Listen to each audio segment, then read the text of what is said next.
নিচে পড়ে আছে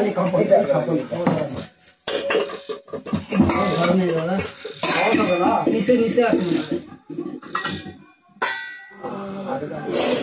বাবা করে আবার এরা যখনই কাউকে বাইট করে দুটো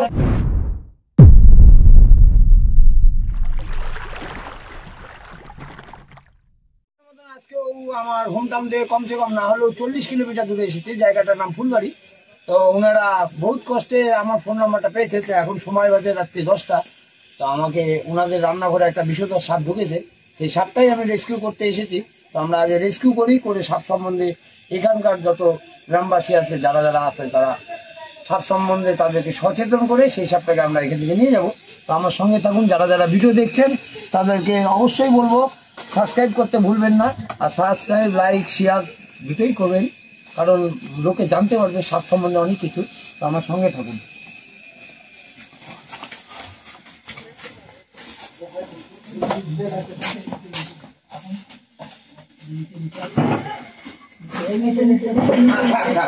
গর্ত না থাকলে গর্ত সাইডে আছে দাদা, সাইডে গর্ত আছে কিন্তু সাইডে গর্ত আছে। এটা কি ভিডিও আসছে আমার? তো এটা রান্নাঘর ওনাদের, সেই রান্নাঘরে ঢুকেছে। এটা নিচে তো? হ্যাঁ এটা নিচে দেখেন আছে, দেখেন উপরে উপরে দাদা উপরে। না না নিচে, মাথা নিচে আছে, মাথা নিচে বডিটা উপরে। হ্যাঁ দেখেছি, দেখেছেন? হ্যাঁ তোমরা সব ছেড়ে দাও,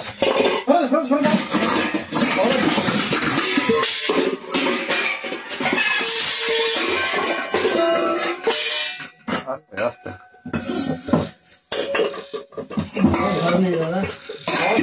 নিচে নিচে আছে কোথায়?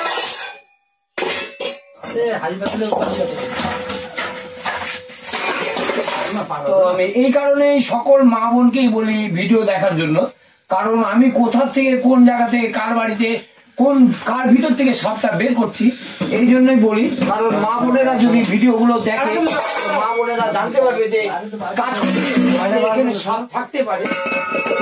দেখা দেখুন এমন জায়গায় সাপটা দাঁড়িয়ে আছে, এখানে দাঁড়িয়ে থেকে রান্না করে মা বোনেরা। কারণ এই যে এখানে সাপটা যদি থাকে তাহলে যে কোনো মুহূর্তে পাটা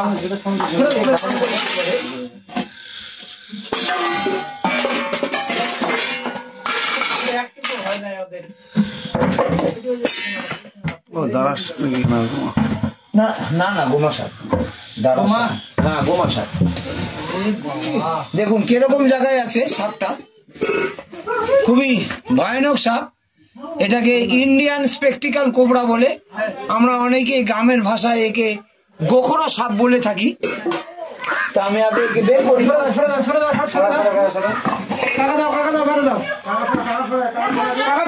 সকলকে রিকোয়েস্ট করবো যারা সাপ দেখে ভয় পান তারা একটু দূরে সরে থাকবেন, আর দূরে সরে করবেন না, কেউ চিৎকার করবেন না।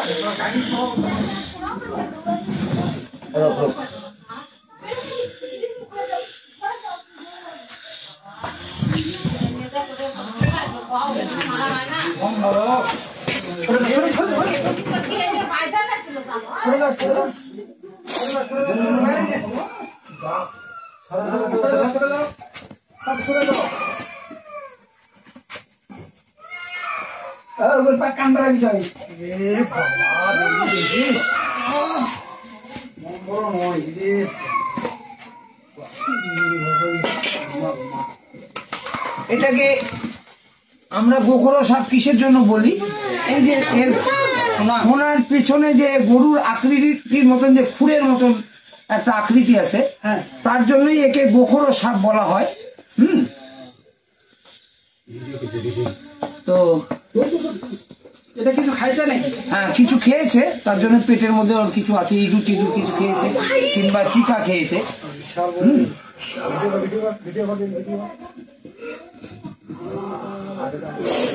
বাবা করে আবার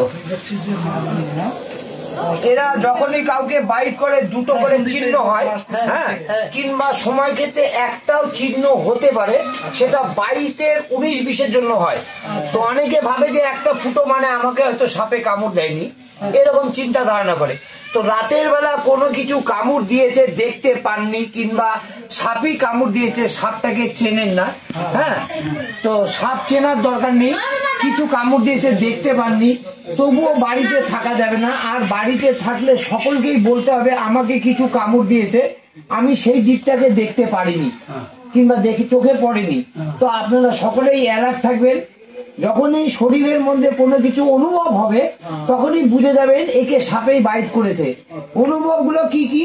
ঘুম পায়, চোখের পাওয়ার বেড়ে যায়, বমি বমি ভাব হয়, পেট ব্যথা করে, মানে পেটের মধ্যে খিচে ধরে এরকম করে, অনেক সময় গলার রগগুলা ভিতর থেকে খিচে ধরে এরকম টেনে ধরে, গিটার গিটার ব্যথা করে, ভুল বকে, ডবল ডবল দেখতে পায়।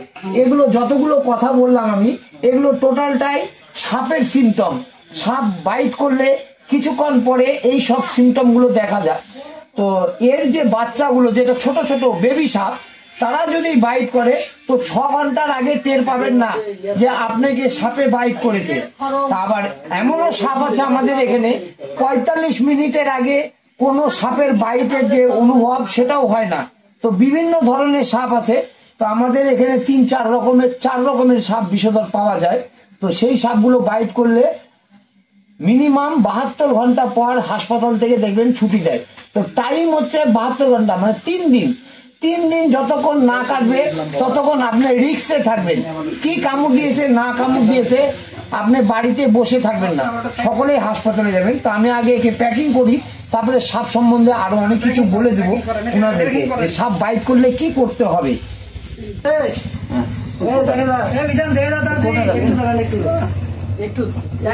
কামড় দিবে বিধান না, বিধান আপনাকে দিবে না না দেবে না, না দিবার ক্যাপাসিটি আছে। এই বিধান করে আমাকে কোটাটা দিন। ভয় নেই, কেউ চিৎকার করবে না, কোনো ভয় নাই। বিধান না বই কোনো ভয় নেই। তখন কোনো ভয় নাই। দেখে দাও দেখে দাও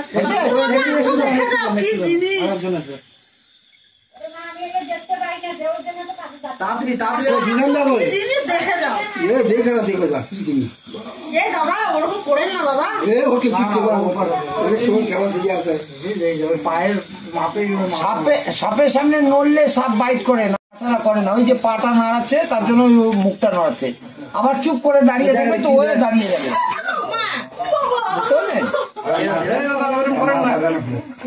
কে আসবে? আসবে হয়েছে ঢুকে গেলাম। হ্যাঁ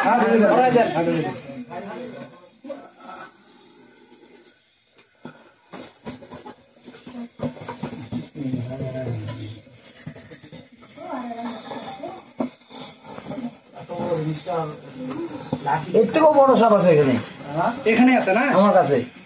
আপনার এর মধ্যে আছে? এর মধ্যে। ওরে বাবা খাবাই যে খাপটা এই যে নিচে পড়ে আছে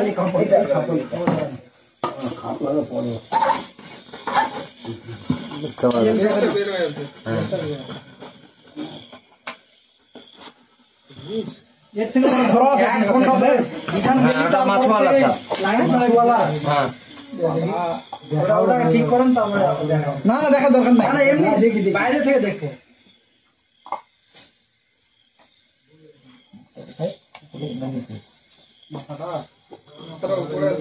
নিচে মাঝখানে উপর দিকে আসছে এবার কিছু খাবার খেয়েছে সেটা বের করলো। ব্যাং ব্যাং ব্যাং ব্যাং খেয়েছে এবার মাথা নিচে গেল কিন্তু সে আসে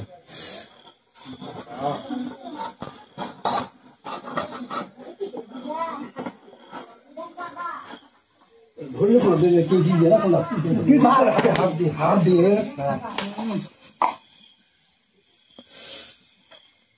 নিচে আছে মাথা, মাথাটা মনে হয় উপরে আছে, মাথার উপরে আছে। ভিডিও মাথা নিচে দেখে ফেলে আসছে নাম্বার আছে সেভ করে গেছি। নাম্বারগুলো সেভ করে আসলো। কোথায় মাছ ধরার ধরলাম দেখি, ওই যে বড় ভাই আমরা ওই জন্য ফস ফস করছে, ওই ওই ফস ফস করছে, দেখ মাছ ধরা দেখ একটু পরে দেখাচ্ছি। আপনারা সকলেই দেখলেন আমি কিভাবে সাপ ধরলাম কিংবা ঘর থেকে বের করলাম, হাত দিয়ে না মেশিন দিয়ে না কোনো কিছু দিয়ে। তো তো আমার দেখা দেখি সাপ ধরতে যাবেন না, এবং কাউকেও বাড়ির পাড়া থেকে হয়তো ডেকে নিয়ে আসলেন সাপ বের করার জন্য। তো সকলেই সাপ ধরতে পারবে, সাপ ধরা কোনো জুমন্ত্র নেই, মনের ভিতর সাহস থাকলেই পারবে। কিন্তু বাইট করে দেওয়ার পরে যে ভিতরে যে একটা আতঙ্ক সৃষ্টি হয়, সেটাই সহ্য করার মতন ক্ষমতা অনেকেরই থাকে না। তো ওই জন্যই বলবো, রিকোয়েস্ট করবো যে আপনাদের বাড়িতে সাপ বাড়াক, বাঘ বাড়াক, ভালুক বাড়াক, কিংবা শিয়াল ঢুকে গেছে, কিংবা অন্য কোনো প্রজাতির জীব ঢুকে গেছে আপনার বাড়িতে, আপনি সেটাকে বের করতে পারছেন না কিংবা ভয় পাচ্ছেন, আপনারা সবার প্রথমে চেষ্টা করবেন থানাতে কিংবা ফায়ার ব্রিগেড অফিসে। তাহলে আপনার বাড়িতে সঠিক লোক চলে আসবে, যারা কাকে অনুমতি দিয়েছে, কে সাপ ধরতে পারে কে পারে না, তাদেরকে পাঠিয়ে দিবে। অন্যথা অন্য কাউকে ডেকে আনবেন না। তো আমার দেখা দেখি এই কাজটা করতে যাবেন না, রিকোয়েস্ট করব।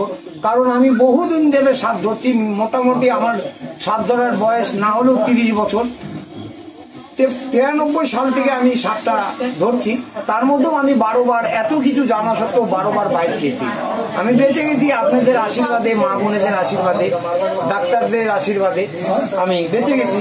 তারা আমাকে ভালো মতন ট্রিটমেন্ট করেছে, আমি পুনরায় আবার এই কাজটা করতে পারছি। তার জন্য রিকোয়েস্ট করবো, দেখা দেখি করতে যাবেন না। প্রশিক্ষণ না থাকলে এই কাজটা করা অসম্ভব। কারণ অনেক বন্ধু বান্ধব চলে গেছে, মালদার কিছু চলে গেছে, কুচবিহারের কিছু ছেলে মারা গেছে, কলকাতার কিছু ছেলে মারা গেছে, রায়গঞ্জের কিছু ছেলে মারা গেছে, বহু ছেলে মারা গেছে সাপ ধরতে গিয়েই। ওই জন্যই রিকোয়েস্ট করবো, কারণ কারো জীবন চলে গেলে কেউ ফেরত দিতে পারবে না, যার যায় তারাই বোঝে। তো আপনারা সকলেই দেখলে আমি সাপ সম্বন্ধে আর একটু কিছু বলে যাব ওনাদেরকে, সাপ বাইট করলে কি কি করতে হবে।